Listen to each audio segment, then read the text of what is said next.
নমস্কার সবাইকে শ্রীজুড়িতে আরও একবার স্বাগত। সবাই কেমন আছেন? আশা করি খুব ভালো। আজকে ভাইফোঁটা। জানো তো, আমার না আছে দাদা না ভাই, কেউ নেই। ছোটোবেলায় আজকে দিনটা এলে খুব মন খারাপ লাগতো। কাকা জ্যাঠা পাড়াপড়শি এরকম বন্ধু বান্ধবের ভাইদেরও টেনে এনে ভাইফোঁটা দিয়েছি জোর করে। তো এরমভাবে কাটছিল।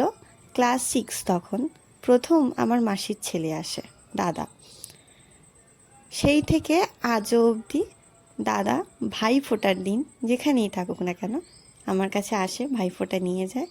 সারা বছর আমাদের কথাবার্তা হয়। এই দিনটা এলে আরও স্পেশাল হয়ে ওঠে আমার দাদার জন্য। ছোটোবেলায় যে আক্ষেপটা ছিল সেটা সম্পূর্ণ রূপে পূরণ করেছে আমার এই দাদা। আর এই বছরে একটু মনটা খারাপও ছিল, কারণ চারিপাশে মানুষের যেন প্রতিহিংসা এগুলো যেন এখন বেশি বেড়ে গেছে মানুষের মধ্যে। সেই জন্য ভেবেছিলাম হয়তো এবছরে আর ভাইফোঁটা আমাদের হবে না। আমি সেই জন্য দাদাকে ফোনও করিনি মন খারাপের জন্য। কিন্তু দাদা ভাইফোঁটার আগের দিন রাত্রির 11টা আমি ফোন করে বললো, আমার বোন তো আর ফোন করলো না, তাই আমিই ফোন করলাম বোনকে যে কালকে ভাইফোঁটা হচ্ছে তো আমাদের। শুনে সত্যি এত ভালো লেগেছিল যে আমারই বোধহয় এরকম দাদা আছে, আর কারোর হয়তো নেই। যেন নাও হোক, আমার দাদা যেন খুব ভালো থাকে, এইটাই কামনা করব।